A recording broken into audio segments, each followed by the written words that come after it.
মাছে খাওয়ার পরে এই মাছটা হযরত ইউনূস আলাইহিস সালাতু ওয়াস সালামকে পেটের ভিতরে করে নিয়ে গভীর সমুদ্র দিয়ে চলতেছে। দেখেন আল্লাহর সাহায্যটা, আমরা ঘটনা জানি, কিন্তু আমি রেফারেন্স দিচ্ছি আল্লাহর সাহায্যটা কেমন ভাবে কিভাবে আসে। এই মাছটা যখন হযরত ইউনূস আলাইহিস সালাতু ওয়াস সালামকে পেটের ভিতরে করে নিয়ে যখন সমুদ্র দিয়ে চলতেছে, গভীর সমুদ্রে যখন এই মাছটা চলে গেল, যাওয়ার পরে আর একটা বিশাল বড় মাছ ওই মাছটা সহ হযরত ইউনূস আলাইহিস সালাতু ওয়াস সালামকে খেয়ে ফেলল। তাহলে কি বিপদ? বিপদ কিনা? বিপদ। একটা মাছের পেট ওখান থেকে বেরানো যায় না।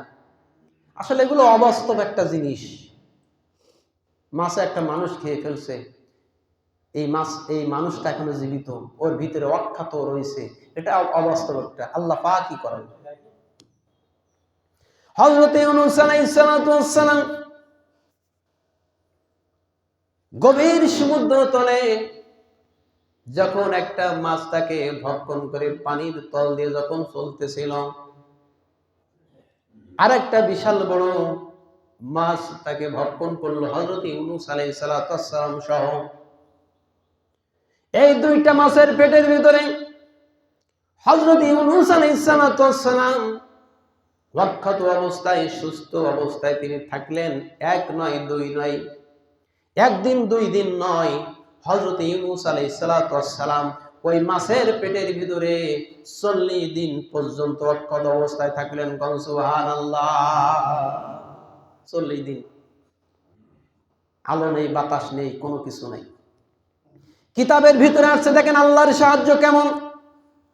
কিতাবের ভিতরে আসছে আল্লাহর নবী হযরত ইউনূস আলাইহিস সালাতু ওয়াস সালাম ওই দুইটা মাছের পেটের ভিতরে থেকে দুনিয়াটা এমন ভাবে দেখতেছেন, একটা কাঁচের বোতলের ভিতরে, গ্লাসের ভিতরে যেমন একটা ক্লিয়ার স্পষ্ট দেখা যায়, হযরত ইউনূস আলাইহিস সালাতু ওয়াস সালাম আল্লাহ রাব্বুল আলামিন তাকে এমন ভাবে সাহায্য করতেছেন, ওই দুইটা মাছের পেটের ভিতর থেকে হযরত ইউনূস আলাইহিস সালাতু ওয়াস সালাম একেবারে দুনিয়াটা পানির নিচগুলা একেবারে ওই কাঁচের গ্লাসের মতো স্পষ্ট দেখতেছেন।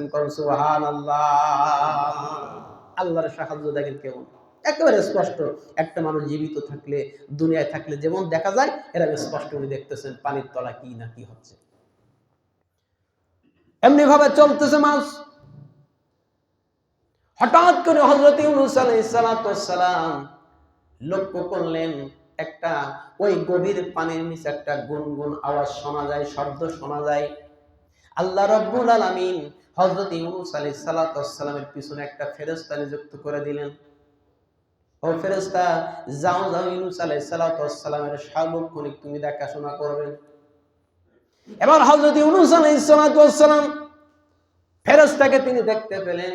ফেরেশতাকে ডেকে ডাক দিয়ে বলেন, ও আল্লাহর ফেরেশতা, কি খবর এখানে? আপনি এই গভীর পানির নিচে, আর আমি একটা গুনগুন একটা আওয়াজ শুনতে পাচ্ছি, এই আওয়াজটা কিসের? ফেরেশতা ডাক দিয়ে বলেন, আল্লাহর পয়গম্বর হযরত ইউনূস আলাইহিস সালাতু ওয়াস সালাম, এইটা হলো এই সমুদ্রের যে বিশাল বড় বড় প্রাণী আছে, এই প্রাণীর আওয়াজটা আপনি শুনতে পাচ্ছেন। ইউনূস আলাইহিস সালাম বলেন, এই শব্দটা কিসের?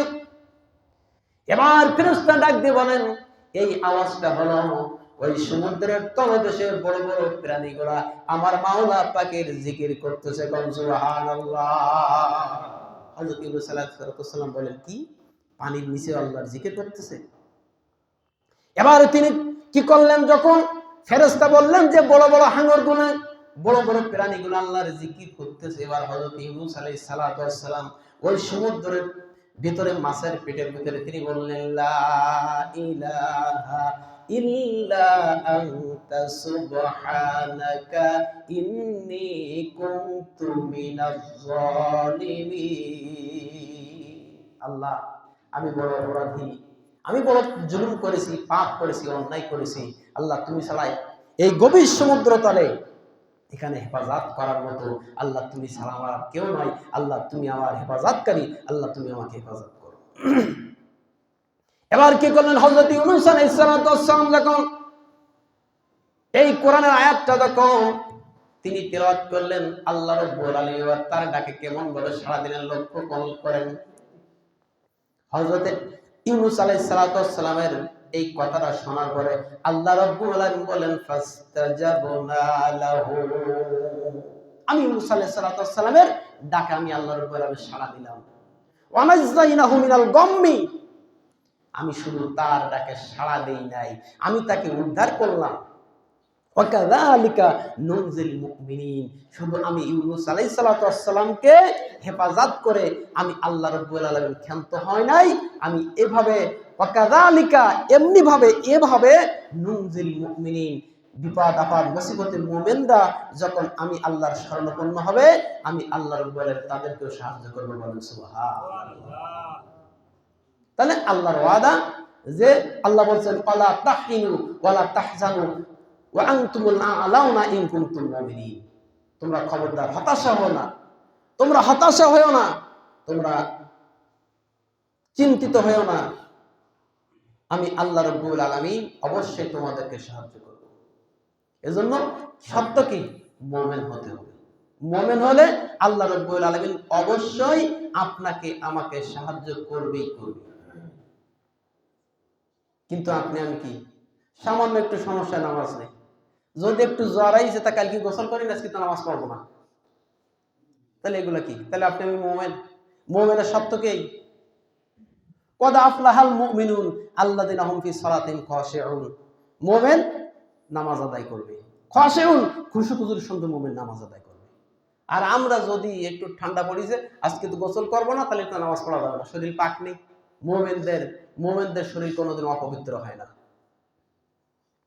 দেখেন মুমিনদের আল্লাহ পাক কেমন ভাবে সাহায্য করবে। আপনার হযরতে আবু উবাদা ইবনুল জাররাহ রাদিয়াল্লাহু তাআলা আনহু, উনি নতুন সেনাপতি নিযুক্ত হলেন। কথাগুলো মনোযোগ দিয়ে শুনেন, আল্লাহ পাক মুমিনদেরকে কিভাবে সাহায্য করবে দেখেন।